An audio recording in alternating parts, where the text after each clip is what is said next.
Bago natin simulan ang ating panalangin, maaari ba kayong tumayo para sa ating panalangin? Monikar, paguluhan mo ating panalangin. Ang ngalan ng Ama, ng Anak, ng Espiritu Santo. Tayo'y manalangin. Aming Diyos, ang makapangyarihan sa lahat, salamat po sa araw na ito. Salamat po sa magandang kasagpunan at sa nangyayari na aming araw-araw. Tunay na ito buhay doon, kaya patuloy ko pinupuri at sinasabayan. Dalangin po namin na gabayan kami sa araw sa ito.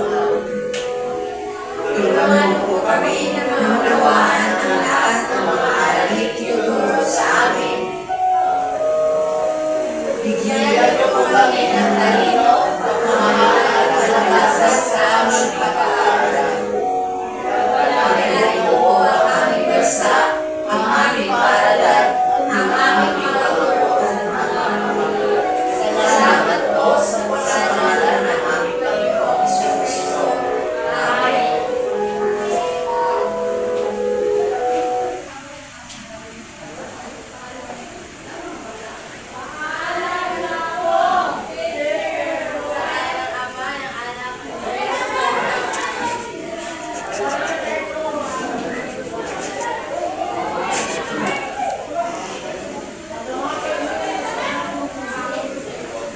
Magandang hapon mga bata. Magandang hapon po!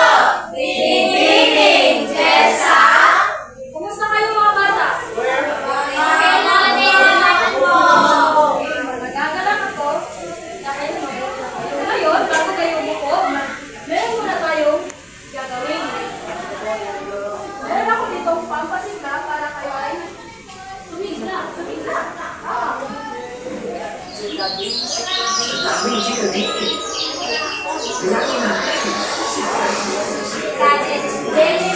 Lipat, chikading, chikading, lipat, lipat, mga chikading, nalumamos sa sana, nalumot ang isa, kapal na lipat, chikading, chikading, lipat, lipat, chikading, chikading, lipat, lipat, may kapal na chikading, nalumamos sa sana, lumipad ang isa, kapal na lipat, chikading, chikading, lipat, lipat, chikading, chikading, lipat, lipat, may takbo na chikading, na lumamos sa sana, lumipad ang isa, kalawaan na sila, chikading, chikading, lipat, lipat, chikading, chikading, lipat, lipat, may dalawang chikading, na lumamos sa sana, lumipad ang isa,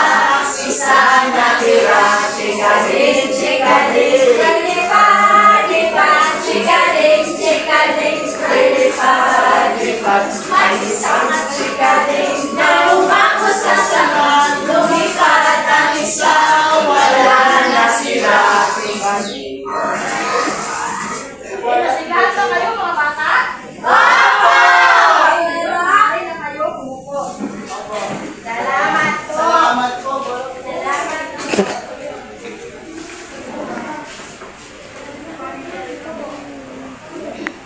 Ngayon mga bata, sino ang lumipat sa ating klase ngayon? Wala! Buti naman, ganoon. Ngayon, meron tayong mga palatutunin sa ating silid-aralan para inyong sundin. Pwede ba basahin na ang ating palatutunin sa klase?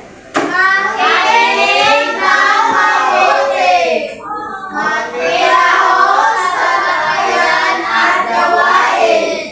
Itaas ang kanang kamay kung nais sumagot! Panatilihin malinis ang silid! Naintindihan ba ang ating pamasayan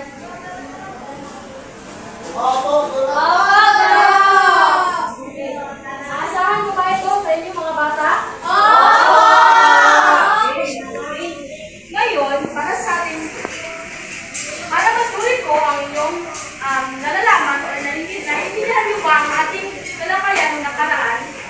Meron tayong aktividad. Ang gagawin niyo lang ay, meron ako dito isang kahon. Ang gagawin niyo lang ay, ipapasa ito sa inyong kaklase habang kumakanta ng watermelon song. Sasabihin kong ito, ang tao o ang bata na nakahawak ito ay kukuha ng isang tanong para sagutan. Naintindihan ba? Okay, simulan. Watermelon, watermelon, papaya, papaya, saging. Okay, Rodeline. Ano ang mga habang na nararanasan ng mga gawain sa ilang komunidad? Teacher, kakulangan sa pagpagluto, kakulangan sa kagamitan at pasilidad. Okay, okay. Watermelon, watermelon, papaya, watermelon. Ang tanong po, ano ang mga pangkabuhayan sa ating bansa? Ano, teacher? Pagsasaka, pangingisda at pagmimina. Okay, mabuti. Watermelon, watermelon, papaya, papaya.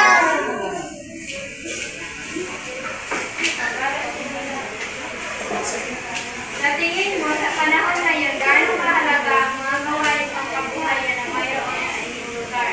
Ano po, teacher? Napakahalaga nito kasi ito ay nagbibigay ng pangkabuhayan sa mga tao. Okay, mabuti. Nagagalak ako na kayo ay meron talagang nantindihan sa aking tinalakay noong nakaraan. Ngayon naman ay meron tayong mga layunin na dapat sabihin or ano yung ating itatalakay ngayon. Sabi ng mga bata. Natuloy ang iba't ibang pakinabang pang-ekonomiko ng mga produkto at kalakalan mula sa likas na yaman sa bansa. Nakakaguhin ng mga kalakalan at produkto mula sa likas na yaman sa bansa. At napapahalagaan ang pakinabang ng pang-ekonomiko ng mga likas na yaman sa bansa. Naintindihan ba mga bata? Oo! Sa inyong sinasang ating layunin, ano sa inyong palagay ang ating talakayan ngayon? O ating lesson ngayon? Sino?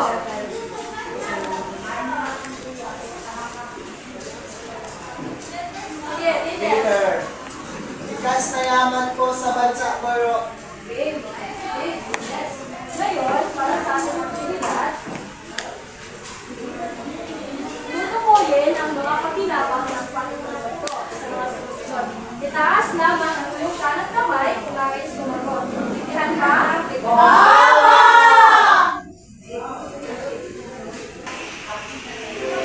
Sa unang katanungan, sino gusto sumagot? Teacher! Yes, Rodeline. Butang ako, ano po? Pakinabang inabot ng ako sa turismo.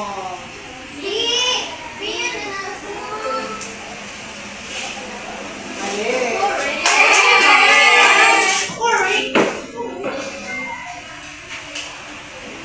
Pangalawang tanong. Yes, Charina. Energia. Okay, ang ito at aktividad ay pakinabang sa kalakal at ito. Pangatlong tanong. Okay, Maricar. Teacher! Kalakal. Mahusay, Maricar. Ay, tama. Sino mo to? Okay, Dennis. Malakas na hangin mula sa windmill ng Ilocos Norte. Letter C. Letter D. Mali. Okay, mahusay, Dennis. Wow!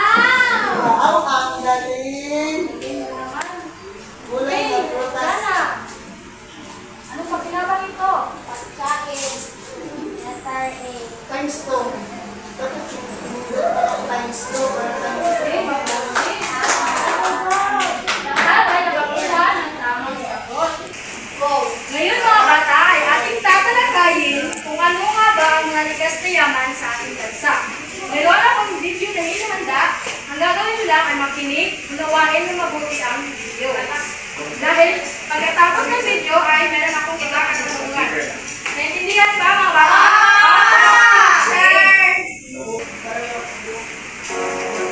Ano ang mga kapakinabangan na nagbibigay ng mga likas na yaman ng bansa tungo sa pag-angat ng ekonomiya?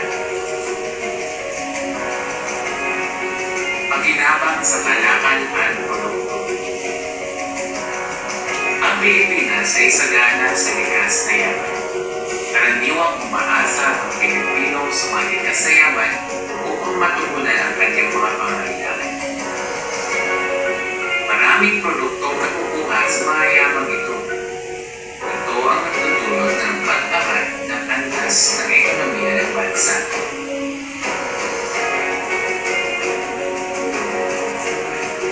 Ang mga isda at iba pang lamang dagat, prutas at gulay, at mga agrikulturang produkto, roso, mineral, hinto, ilang at tanso, at maraming pang iba na napagkakakitaan ng malaking halaga.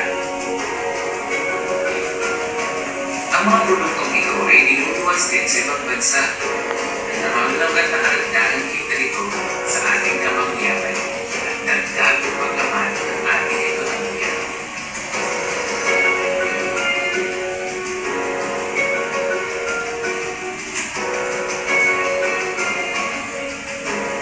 Pakinabang sa kalakal at produkto.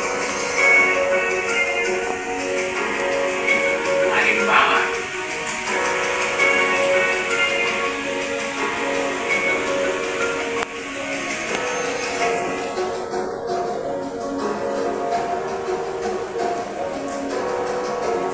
pakinabang sa turismo. Bukod sa mga kalakal at produkto, likas na yaman din may tuturing ang maraming lugar at tanawin sa bansa. Malakas itong atraksyon sa mga turista, buwan sa mga ating lalawigan at maging sa labas ng bansa. Ilan sa mga atraksyon ito ang mga dalampasigan, talon, at ilog. Dinarayo rin ng mga turista ang mga makasaysayang lugar sa bansa. Bunga nito, malaki ang naiaambag sa pag-unlad ng ekonomiya.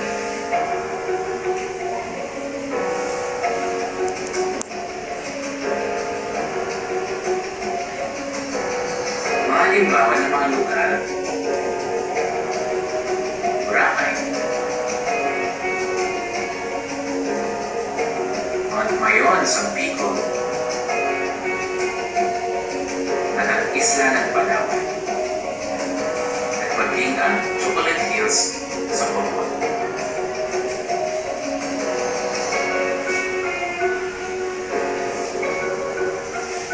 Pakinabang sa enerhiya.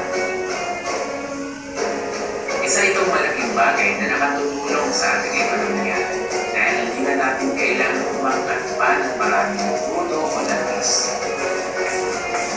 Pinatatakbo ang mga planta ng kuryente sa pamamagitan ng pwersa ng tubig na sa ganap ng Maria Cristina, Lawan ng Lawan, Kaliraya, at lakas ng hangin sa Bangi, Ilocos Norte sa pamamagitan ng windmill.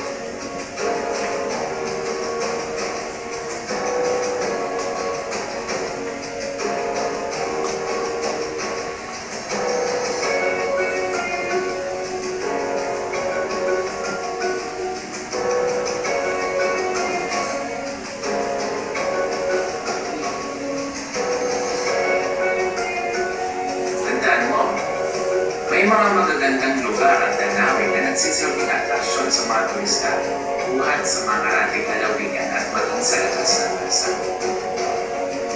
Pinagkukunan din ng enerhiya ang likas na yaman ng bansa sa itong malaking bagay na nakatutulong sa ating ekonomiya. Dahil hindi na natin kailangan umangkat pa ng maraming puno o langis.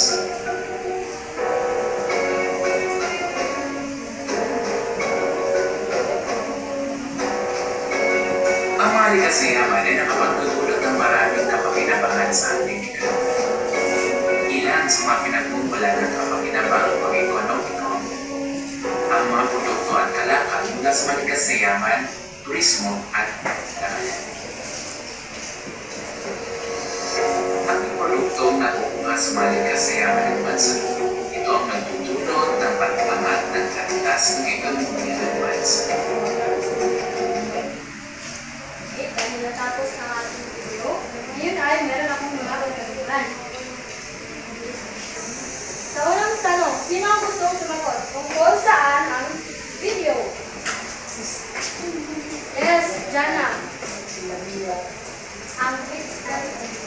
Ang video po ay tungkol sa mga pakinabang na pang-economical teacher. Ang video natin napanood ay tungkol sa mga pakinabang na pangkilokyo sa ating bansa. At pangalawang tanong, ano ang tatlong pakinabang? Okay, Dennis. Ano ang tatlong pakinabang na pang-ekonomiko? Ang tatlong pakinabang na pang-ekonomiko ay ang pakinabang ng kalakal, produkto, pakinabang sa turismo, at pakinabang sa enerhiya. Magaling. Ang tatlong pakinabang na pang-ekonomiko ay ang pakinabang sa kalakal at produkto, pakinabang sa enerhiya, at pakinabang sa turismo. Okay. Pangatlong tanong. Sino gustong sumagot? Teacher! Kay Maricar, basahin mo na ang tanong. Ano ang mga halimbawa ng pakinabang sa kalakal at produkto? Ang halimbawa ng pakinabang sa kalakal at produkto, teacher, ay isda, tanso, torso, at ginto. Okay. Ang mga halimbawa ng pakinabang sa kalakal at produkto na meron sa ating bansa ay ginto, torso, at tanso. Ngayon, sa ika-apat na tanong, sino gusto sumagot? Okay, Jodelyn. Jodelyn. Magbigay ng halimbawa ng pakinabang sa turismo ng pagkikita sa ating bansa. Ang halimbawa ng pakinabang sa turismo na makikita sa ating bansa, teacher, ay yung Boracay, Mayon, at Isla ng Palawan. Okay, mabuti. Ang halimbawa ng pakinabang sa turismo na makikita sa ating bansa ay ang Boracay, Mount Mayon, at Isla ng Palawan. Magaling. Kalimang tanong. Okay, Rodelyn. Bakit mahalaga ang mga pakinabang na pang-ekonomiko? Teacher, mahalaga po ito dahil ito ay nagbibigay sa mga tao ng hanap buhay at ito ay nagdudulot ng pag-angat ng antas ng ating ekonomiya po. Okay, mabuti. Nakakatulong ang mga likas na yaman sa ating mga tao dahil nagbibigay ito ng ating hanap buhay. Magaling. At naintindihan nyo ang ating. Ayan, ngayon naman, meron tayong pangkatang gawain. Hahatiin ko kayo sa dalawang pangkat. Magbilang by card. Isa, Dalawa, isa, dalawa. isa, isa. So, dito ang unang pangkat at doon naman ang pangalawang pangkat. Ang gagawin nyo ay masahin ang pangkat ng mga bata. Itaas ang hugis puso kung ang mga gawain ay nakakatulong sa pag-unlad ng ekonomiya ang ating bansa at ingis kung hindi. Wow! Ang galing. Wow! Ikisiyo mo! Sa unang tanong, pagluwas ng produktong Pilipino gaya ng palay at mais sa ibang bansa ay nagpapasok ng malaking kita sa bansa. Ito ba ay tama o hindi? Tama po! Okay, tingnan natin kung tama yung sagot. Okay, mahusay. Ang dalawang grupo ay may puntos. Pangalawang tanong. Pagdami ng turista sa Boracay. Isa, dalawa, hindi pa. Una muna. Isa, dalawa, tatlo.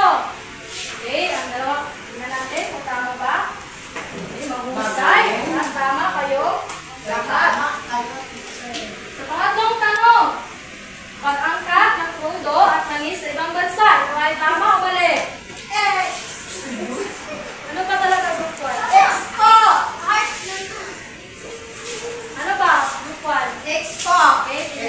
Tama.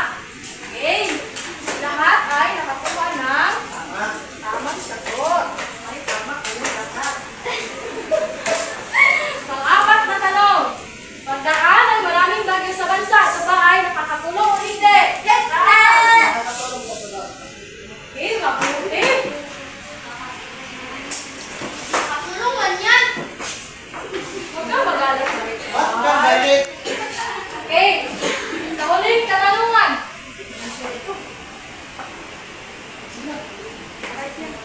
Malawak at ang pangalagaan ng kagubatan sa Palawan. Magaling. Okay, magaling. Nakakuha kayo ng tamang sagot. Lahat ng grupo ay may naglilimang puntos.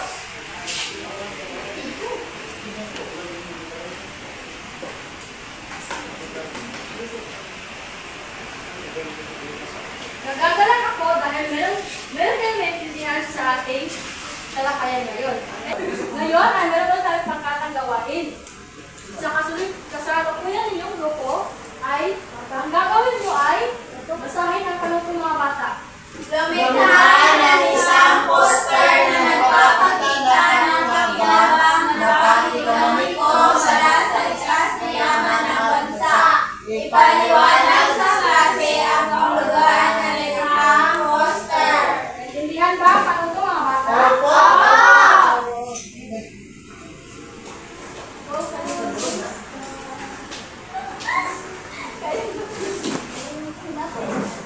May 2 minuto kayo para gawin ang poster. Drawing.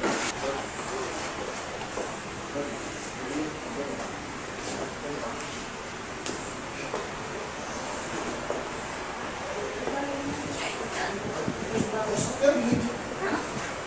Ano yung booster?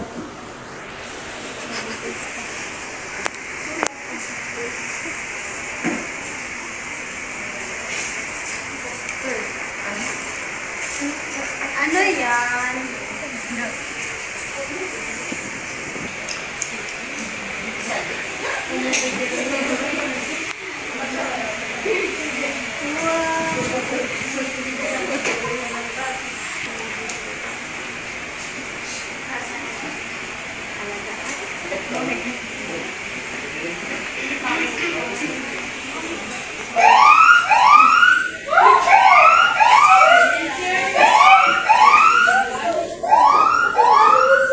Tapos na ang oras.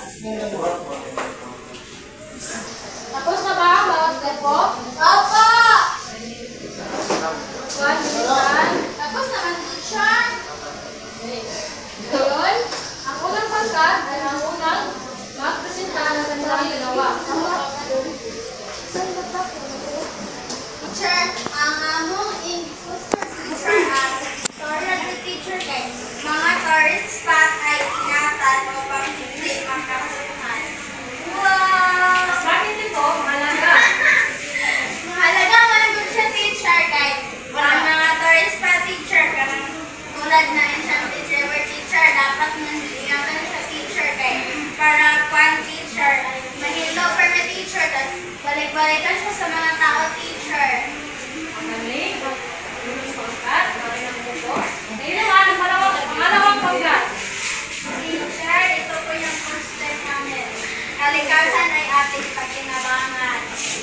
Bakit mahalaga na Ay pahalagan. halagahan ang ating kalikasan? Dapat pa natin ipahalagan ang ating kalikasan po upang ito ay ma-preserve at magamit pa sa susunod na henerasyon. Mabuti.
ilagay sa tamang basurahan ng basura. Teacher! Yes, Ricardo. Ano, teacher? Gamitin ng maayos, teacher. Hindi, ikaw, teacher, na abusaran, teacher. Okay. Mapapangalagaan natin ang ating mga likas na yaman sa pamamagitan ng pag-alaga, Paggamit ng basto. gamit ng gusto. Mahusay mga bata. Ngayon, kunin niyo ang inyong takdang, inyong kwaderno, at isulat ang inyong takdang aralin. Basahin muna pa nung mga bata. Sumulat ng limang halimbawa